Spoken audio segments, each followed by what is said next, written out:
Alba i afrohet Limit ndërsa ai është ulur, dukshëm i lodhur nga ngjarjet e ditës. Ajo fillon t'i bëjë një masazh të ngadalë, duke i qëndruar pranë dhe duke u përpjekur ta qetësojë. Limi ri i ulur, i relaksuar, me sytë gjysmë të mbyllur, duke shijuar vëmendjen që Alba po i jep në atë moment. Atmosfera mes tyre është e ngarkuar, por edhe e qetë njëkohësisht. Alba vazhdon masazhin me kujdes, ndërsa Limi duket se haron për disa çaste debatet dhe tensionet që ka pasur më herët. Ai lëshon një buzëqeshje të lehtë dhe i thotë se kjo po i bën mirë, duke treguar se po ndihet më i çliruar.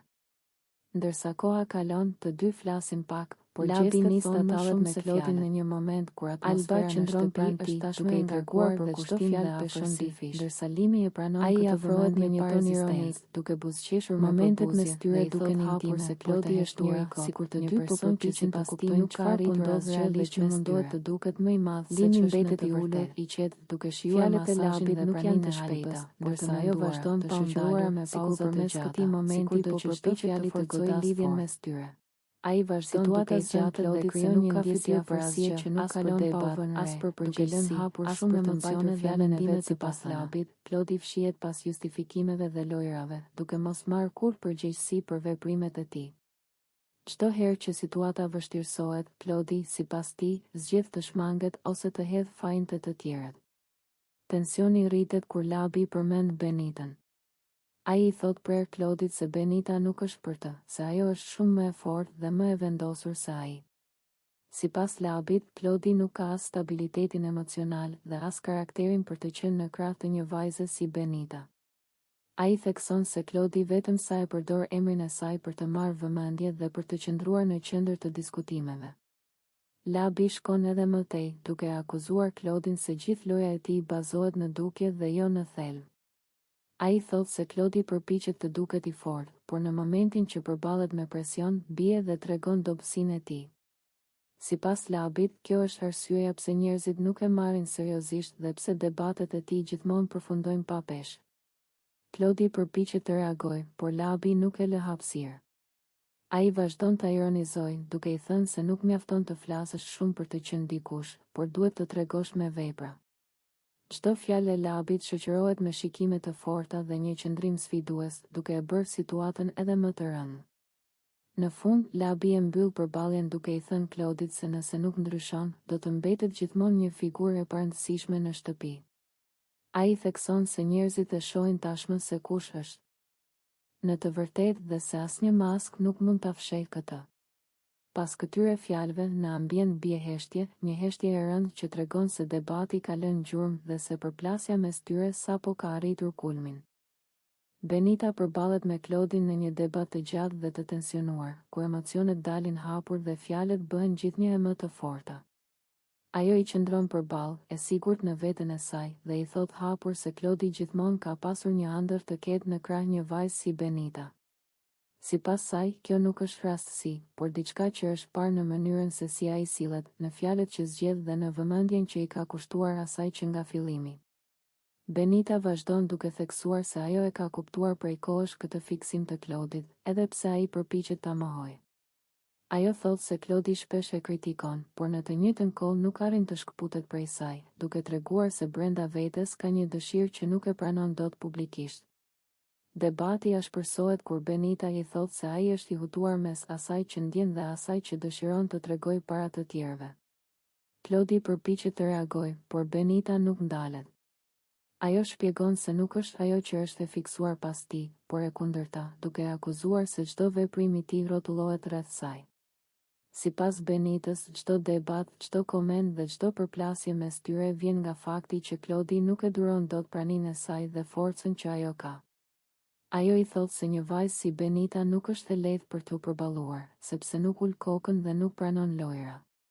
Kjo, sipas saj, është arsyeja pse Klodi ndihet i sfiduar dhe i tërhequr njëkohësisht. Debati merr për masa më të mëdha kur Benita e akuzon se po mundohet ta ul për t'u ndier më mirë me veten, por pa sukses. Në fund, Benita e mbyll debatin duke i thënë se ajo e di vlerën e saj dhe nuk ka nevojë për miratimin e askujt, aq më pak të Klodit. Ajo thekson se nëse dikush është i fiksuar në këtë histori, nuk është ajo, por ai që nuk arrin ta pranojë të vërtetën. Atmosfera mbetet e rënë, me tension të lartë dhe debati lë pas shumë heshtje, shikime dhe emocione të pashprehura që vazhdojnë të ndihen edhe pasi fjalët mbarojnë. Benita përfshihet në një debat të fortë me Claudine, ku tensioni ndihet që në momentet e para të bisedës. Ajo nuk e fshe më zhgënjimin dhe vendos të flasë hapur për gjithçka që ka mbajtur brenda. Me një ton të prerë dhe të vendosur, Benita i thot Claudit se për të ai është falltho dhe se sjellja e tij nuk ka qenë kurrë e sinqertë. Ajo shpjegon se që në fillim kishte besuar te fjalët e tij, te mënyra si sillej dhe te premtimet që bënte, por me kalimin e kohës ka kuptuar se veprimet e tij nuk përputheshin me ato që thoshte. Benita thekson se Claudi shpesh ka ndryshuar qëndrime dhe se kjo e ka bërë të ndihet e pasigurt dhe e pavlerësuar. Gjatë debatit, Benita i thot hapur se ka bërë gabim që u mor me të. Ajo pranon se ka investuar kohë dhe emocione, duke besuar se mes tyre kishte diçka reale, por tani është e qartë se ajo lidhje nuk ishte ashtu siç e kishte menduar. Sipas saj, Claudi ka treguar një fytyrë tjetër përpara saj dhe një tjetër përpara të tjerëve, gjë që e ka lënduar thellë. Ajo vazhdon duke thënë se ndjehet e mashtruar emocionalisht dhe se nuk i pëlqen as pak fakti që Claudi, sipas saj, ka luajtur me situatat dhe me ndjenjat. Benita e akuzon se nuk ka qenë i drejtë dhe se shpesh ka shmangur përgjegjësitë, duke u fshehur pas justifikimeve. Në fjalët e saj, Benita tregon se është ndjerë e hutuar dhe e zhgënjur, sepse kishte shpresuar se Claudi do të ishte ndryshe. Ajo thot se tani e kupton që vendimi për t'u afruar me të ka qenë i gabuar dhe se nuk do ta përsëriste më. Për të, kjo përvojë ka qenë një mësim i fortë, por i nevojshëm. Debati bëhet gjithnjë e më i ashpër, ndërsa Benita i thot se nuk i beson më asnjë fjalë të tij. Ajo thekson se nuk ka nevojë për njerëz falltho pranë saj dhe se preferon të qëndrojë larg dikujt që nuk është i vërtetë. Sipas saj, respekti dhe sinqeriteti janë gjërat më të rëndësishme në çdo marrëdhënie. Ajo shton se ndjen keqardhje vetëm për një gjë, që nuk e ka kuptuar më herët këtë situatë. Benita thot se po të kthehej pas, do të kishte marrë vendime të tjera dhe nuk do ta kishte lejuar veten të lidhej me dikë që nuk ishte i qartë në qëllimet e tij. Në fund të debatit, Benita shprehet e bindur se kjo histori ka marrë fund për të. Ajo e bën të qartë se nuk ka më asnjë ndjenjë dhe se ka vendosur të ecë përpara, pa u kthyer pas. Për të, Claudi mbetet një gabim që tani e ka lënë pas, dhe kjo përballje shërben si një mbyllje e fortë dhe emocionale e asaj që dikur kishte besuar. Claudi vendos ta largojë Benitën pas një situate të tensionuar që ishte grumbulluar prej kohësh. Që në momentin kur ajo përpiqet t'i afrohet për të sqaruar gjërat, Claudi tregohet i ftohtë dhe i prerë. Ai i bën të qartë se nuk dëshiron më asnjë kontakt me të dhe se për të kjo histori ka marrë fund. Me tone të ashpra, Claudi shprehet se, sipas tij, Benita është falltho nga koka deri te këmbët.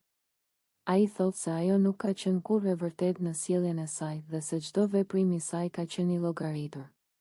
Sipas Claudit, ajo ka luajtur role të ndryshme në varësi të situatës dhe të njerëzve që kishte përballë, gjë që e ka bërë atë të humbas plotësisht besimin tek ajo. Ai vazhdon duke thënë se Benita ka një fiksim të qartë për të qëndruar pranë tij dhe se kjo është bërë e dukshme për të gjithë. Claudi shprehet se ajo ka kërkuar vazhdimisht vëmendjen e tij, duke mos pranuar kufit dhe duke mos respektuar vendimet që ai ka marrë. Sipas tij, kjo sjellje ka kaluar çdo limit dhe është kthyer në një barë për të. Gjatë fjalës së tij, Claudi thekson se nuk i pëlqen as pak mënyra se si Benita, sipas tij, përpiqet të viktimizohet dhe të paraqitet ndryshe nga ajo që është në të vërtetë. Ai thot se e ka vërejtur prej kohësh këtë sjellje dhe se tani thjesht ka vendosur ta thot hapur, pa filtra dhe pa u kursyer. Ai shton se ka qenë i duruar dhe i qetë për një kohë të gjatë, por se situata ka arritur në një pikë ku nuk mund të vazhdojë më.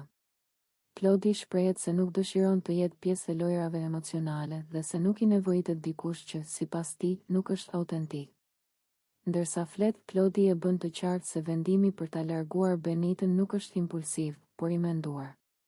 Ai thot se e ka analizuar situatën dhe ka kuptuar se mes tyre nuk ka asgjë reale për të vazhduar. Për të, çdo përpjekje e mëtejshme do të ishte humbje kohe dhe energjie. Në fund, Claudi e mbyll bisedën duke thënë se dëshiron qetësi dhe distancë. Ai e largon Benitën jo vetëm fizikisht, por edhe emocionalisht, duke theksuar se për të kjo histori është mbyllur përfundimisht.